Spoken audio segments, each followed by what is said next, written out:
नमस्कार विद्यार्थियों।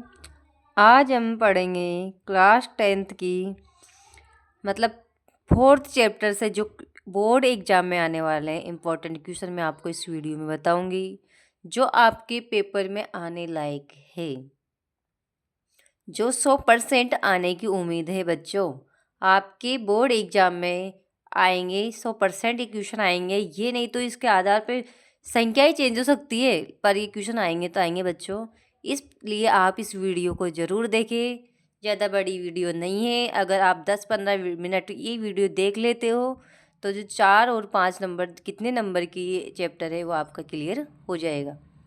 तो ये द्विघात समीकरण है बच्चों। फर्स्ट क्वेश्चन मैं आपको इसके 4-5 क्वेश्चन बताऊंगी एज इट इज जो क्वेश्चन आएंगे आपके बोर्ड एग्जाम में। तो जो 4th चैप्टर से बताऊंगी, है ना। और आप इस वीडियो को लाइक करें, शेयर करें और ज़्यादा से ज़्यादा अपने दोस्तों में शेयर करें। तो चैप्टर का नाम है बच्चों द्विघात समीकरण। इसका फर्स्ट क्वेश्चन है कि जांच कीजिए कि निम्न द्विघात समीकरण है या नहीं। तो ये द्विघात समीकरण है ये नहीं, इसको अपन को चेक करना है। द्विघात समीकरण कहते हैं जिसकी अधिकतम वेरिएबल की अधिकतम घात कितनी होना चाहिए, 2। यानी जो भी चर होता है उसकी घात अधिकतम 2 हो जाए उसे अपन क्या कहते हैं, द्विघात समीकरण।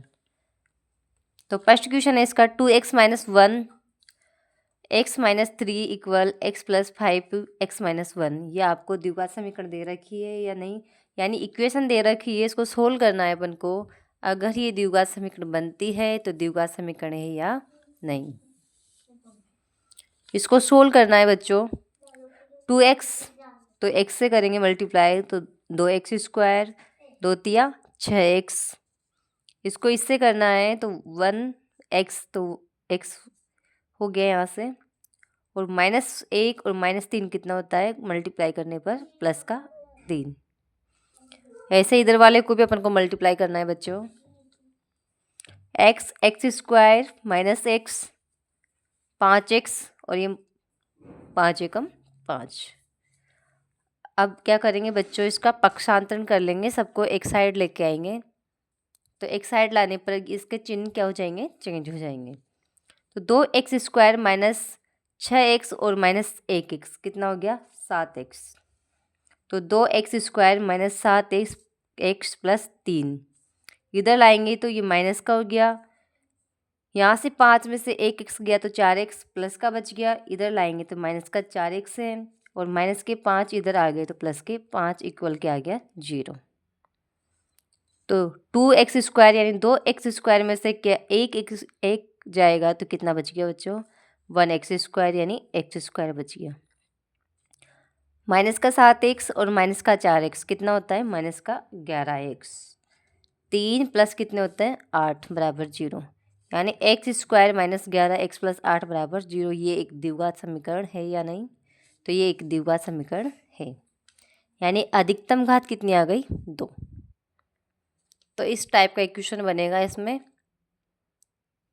एक तो ये भी हो सकता है।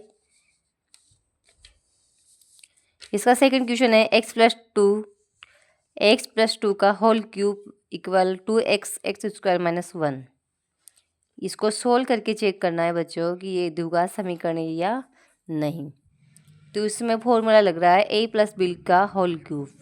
तो a + b का होल क्यूब सूत्र क्या होता है, a³ + b³ + 3ab a + b। तो इसको खोलना है, a का होल क्यूब x³ b का होल क्यूब 2 का क्यूब प्लस 3ab 3x × 2 और a + b x + 2 बराबर, इसको सोल्व करना है। 2x² तो x³ हो जाएगा, 2x³ यहाँ से 2 एकम 2 2x हो जाएगा। तो x³ 2 का क्यूब निकालेंगे तो कितना आएगा बच्चों, 8। 3 दूनी 6x और x + 2 बराबर 2x³ - 2x। x³ + 8 प्लस इसको भी सोल्व करना है ब्रैकेट को। तो 6x² + 6 दूनी 12x बराबर 2x³ - 2x। एक तरफ लाना है, एक तरफ पक्षांतर करना है इनका, तो चिन्ह चेंज हो जाएंगे। एक्स क्यूब प्लस के 8, 6x², 12x इधर आएंगे तो हो गया माइनस का 2x³ और ये आएगा तो प्लस का 2x बराबर 0। तो कौन बड़ा है यहाँ से? माइनस के 2x³ बड़ा है और ये 1x³ है। तो यहाँ से -2 में से एक गया तो एक x³ बच गया। 6x², 6x²,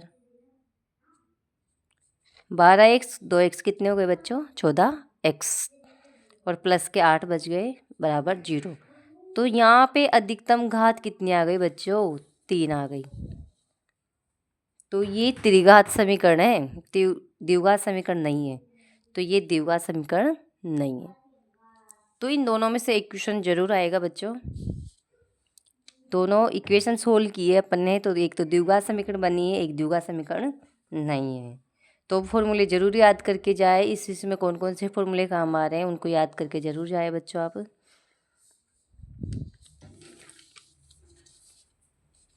नेक्स्ट क्वेश्चन है, इस टाइप का क्वेश्चन बनेगा। एक गुणनखंड विधि से निम्न द्विघात समीकरणों के मूल ज्ञात कीजिए।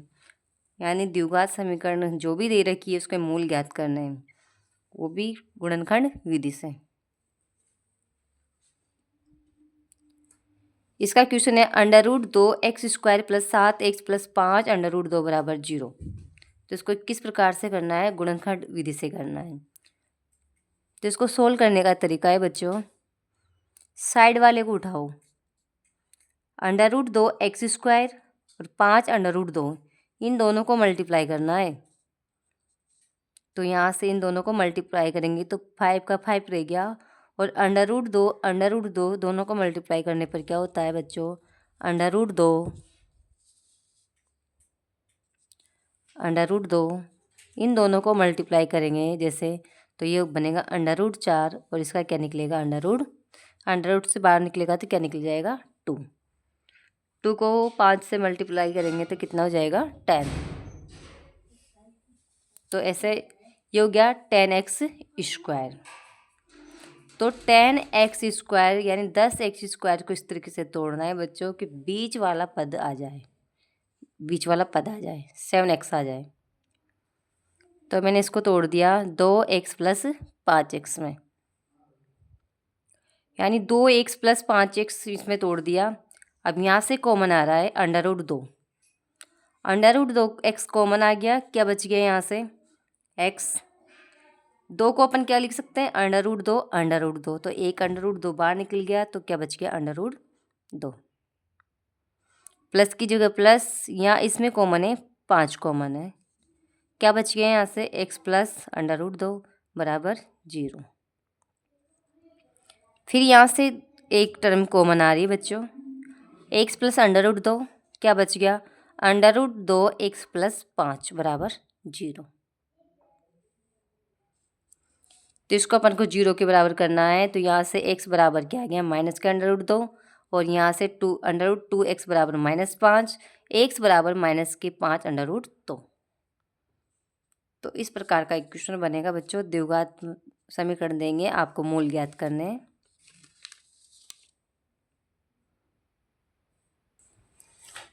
नेक्स्ट क्वेश्चन है, एक समकोण त्रिभुज है जिसकी ऊंचाई उसके आधार से 7 कम है। यदि कर्ण 13 सेंटीमीटर हो तो अन्य दो भुजाएं ज्ञात कीजिए। माना समकोण त्रिभुज का आधार क्या मान लेंगे? x centimetre.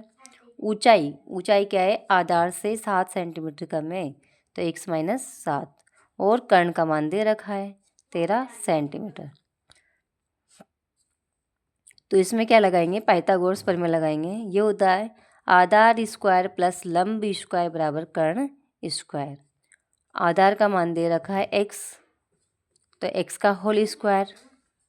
लंब का मान दे रखा है x - 7 का होल स्क्वायर, और कर्ण दे रखा है 13 का होल स्क्वायर। तो यहाँ से x का x², ये फॉर्मूला हो गया a - b का होल स्क्वायर। ये होता है बच्चों a - b का whole square, a² -2ab + b²। ये फॉर्मूला खुलेगा तो यहाँ से ए स्क्वायर एक्स स्क्वायर 2ab यानी 2 सत्ते 14 एक्स बी स्क्वायर 7 7 49 इक्वल 13 का होल स्क्वायर कितना होता है 169। अब इनको एक तरफ ले लिए सबको, तो ये इधर आएगा तो माइनस का हो गया। तो एक्स एक रे कितने हो गए 2, 2x square minus 14x plus के 49, ये इधर आएंगे तो माइनस के 169 equal 0। 2x square minus 14x minus के 169 में से 49 जाएंगे तो माइनस के 120 बच गए बराबर 0। फिर यहाँ पे क्या किया बच्चों, 2 कॉमन आ रहा है, 2 को बाहर निकाल दिया। X square minus 7x minus 60 बराबर 0। जो भी मल्टीप्लाई होता है कहाँ जाता है, डिवाइडेशन में, बटे में। तो यहाँ से क्या बच गया, x square minus 7x minus 60 बराबर 0। यह आपकी द्विघात समीकरण बन गई। इसको वही गुणनखंड विधि से इसके फैक्टर करने हैं। तो x square minus 12x plus 5x यानी ये 12 पंजे 60, तो गुणा करने पर वही साइड वाला उठाओ, जैसे माइनस के 60 इंटू एक्स स्क्वायर, ये हो गए माइनस के 60 एक्स स्क्वायर। इसको बीच वाले पद में तोड़ना है, यानी माइनस के 7 एक्स लाने जोड़ने घटाने पर। तो हमने कर दिया 12x में से प्लस के 5x। अगर 12x में से प्लस के 5x घटाएंगे माइनस वाले में से तो माइनस के 7 बच जाएंगे, और मल्टीप्लाई करेंगे तो 12 पंजे 60x स्क्वायर बन जाएगा। तो इस प्रकार आपको टुकड़े करने हैं। अब यहाँ पे जो भी कॉमन आ रहा है उसको बाहर निकाल दीजिए। x कॉमन है, यहाँ से क्या बच गया x माइनस 12 प्लस 5 कॉमन है, x माइनस 12 बराबर 0। फिर यहाँ से दोनों में से x माइनस 12 x माइनस 12, तो यहाँ से एक बार बाहर निकाल दीजिए। x माइनस 12 कॉमन बच गया, x माइनस x प्लस 5 बराबर 0। इन दोनों को 0 के बराबर करना है। x माइनस बराबर 0, x माइनस 12 बराबर 0, तो x बराबर क्या बन जाएगा 12। ये माइनस का उधर जाएगा तो प्लस का हो जाएगा। x प्लस 5 बराबर 0, तो x बराबर माइनस का 5, जो कि माइनस का संभव नहीं है, यानी ऊंचाई वगैरह ऐसे माइनस में संभव नहीं होती। तो यहाँ प्लस का आंसर आएगा बच्चों। x बराबर क्या आ जाएगा 12। जब आधार x बराबर 12 आ गया तो ऊंचाई क्या मानी थी, ऊंचाई दे रखी आधार से 7 कम है, आधार से 7 कम है, तो 12 माइनस 7 बराबर कितनी आ जाएगी बच्चों 5 सेंटीमीटर। ये इम्पोर्टेंट क्वेश्चन है आपके लिए।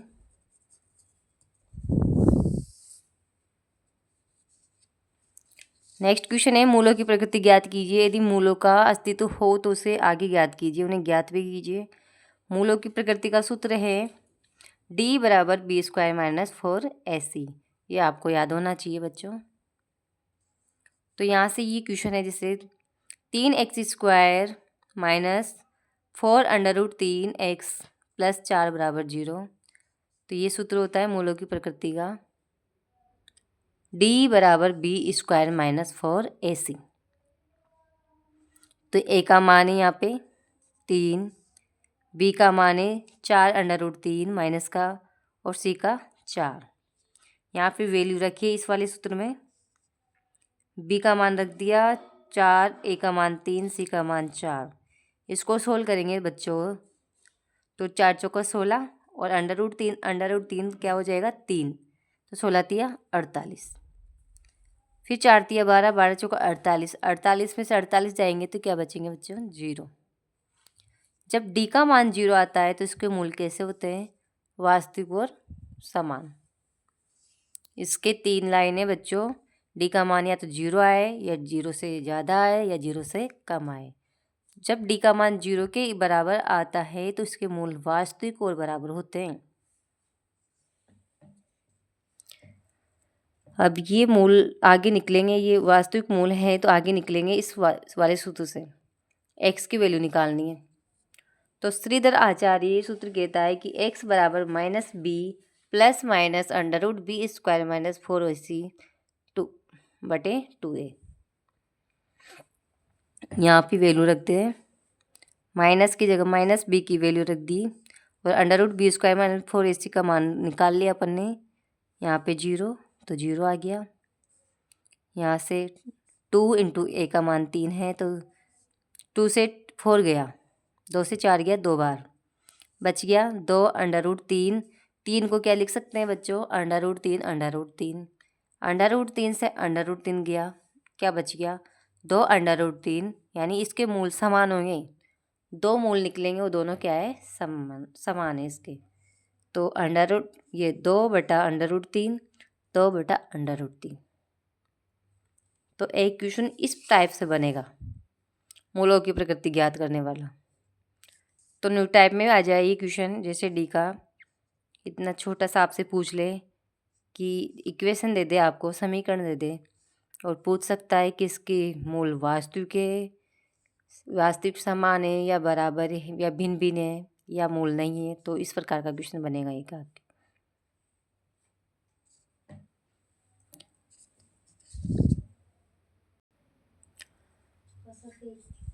जैसे डी का मान दे रखा है, जैसे अगर डी का मान 0 आ जाए तो इसके मूल वास्तविक और बराबर होंगे। जैसे अभी क्वेश्चन में मैंने आपको बताया है, अगर डी का मान 0 से ज़्यादा आता है तो इसके मूल वास्तविक और भिन्न भिन्न होंगे।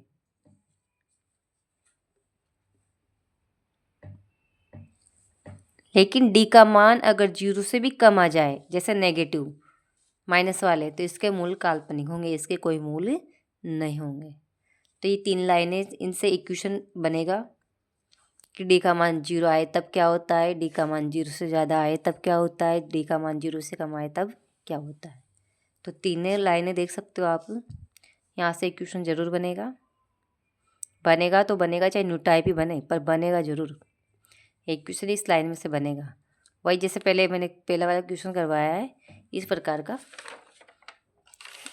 क्वेश्चन। ऐसे आपको इक्वेशन भी दे सकता है और पूछ सकता है।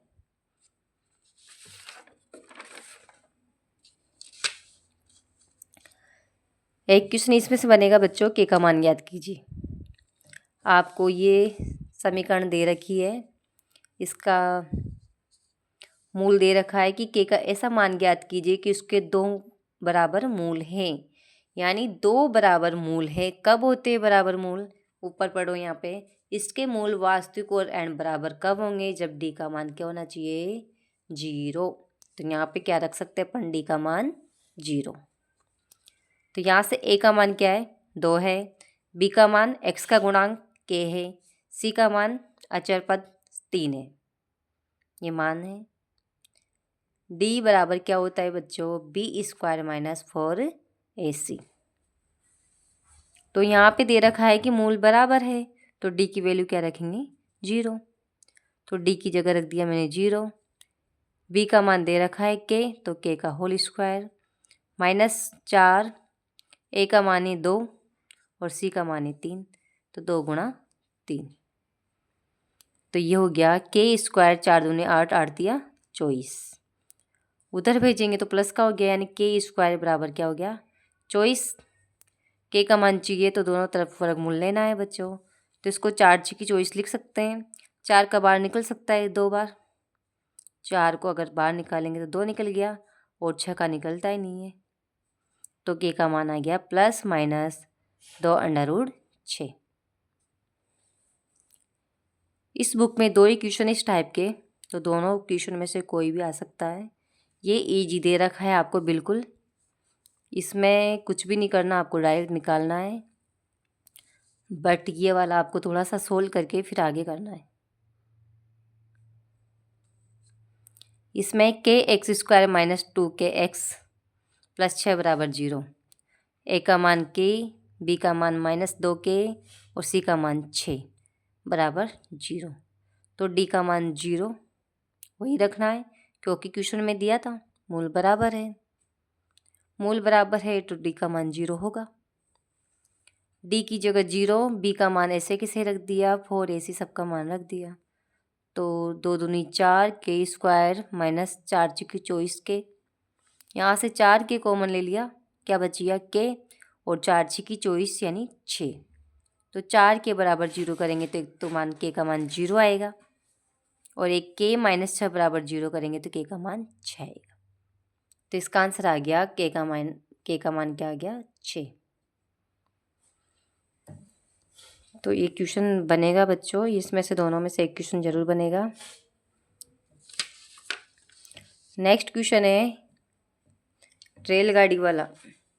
एक रेलगाड़ी 480 किलोमीटर की दूरी समान चाल से तय करती है। इसकी चाल दे रखी है 8 किलोमीटर प्रति हर्ट्ज कम होती है, तो उसकी दूरी तय करने में 3 घंटे अधिक लेती है।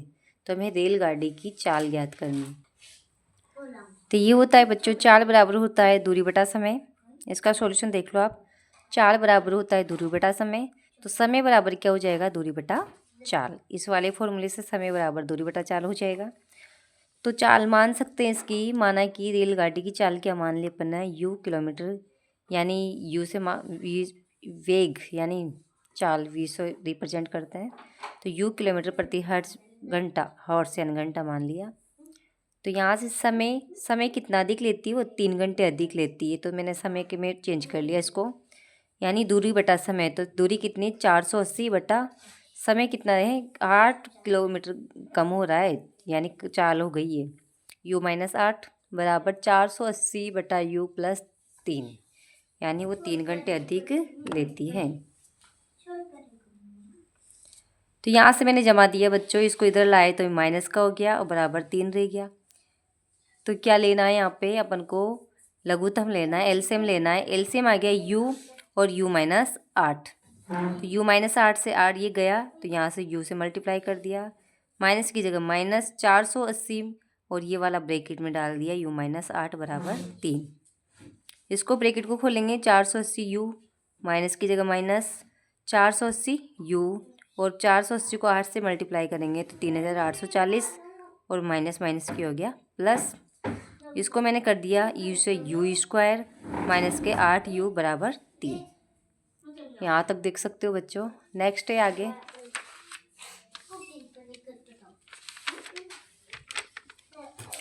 3840 बराबर 3u स्क्वायर माइनस 24u। फिर मैंने एक तरफ ले लिया इसको, तो ये इधर आते माइनस का हो गया। तो 3u square minus 24u minus 3840 बराबर 0। 3 कॉमन है तो u स्क्वायर माइनस 3 8 24 8u और इसका 3 का भाग दिया तो 1280 बराबर 0, यानी u स्क्वायर माइनस 8u बराबर माइनस 1280 बराबर 0। ये आपकी इक्वेशन बन गई। तो इक्वेशन में यही बोला था कि आपको समीकरण बनाना है।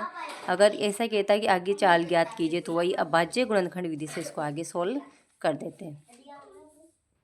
तो बच्चों मैंने जो भी क्वेश्चन बताया वो बहुत ही इंपॉर्टेंट क्वेश्चन है, एक बार आप इस वीडियो को देख लें। अगर 10-20 मिनट की वीडियो आप देख सकते हो तो बहुत सारे क्वेश्चन आपके क्लियर हो सकते हैं। ये 4th चैप्टर से इम्पोर्टेंट क्वेश्चन है जो मैंने अभी भी आपको बताया है, तो आप इनको एक बार देख ले बच्चों, देखने में कुछ भी नहीं जा रहा। ये जो भी इम्पोर्टेंट क्वेश्चन है मैंने आपको बताया है। तो आप इस वीडियो को अपने दोस्तों में भी शेयर करें ताकि उनका भी थोड़ा भला हो जाए। तो इस वीडियो को ज़्यादा से ज़्यादा शेयर करें बच्चों। तब तक के लिए मतलब मिलते हैं नेक्स्ट वीडियो में, तब तक के लिए बाय, धन्यवाद।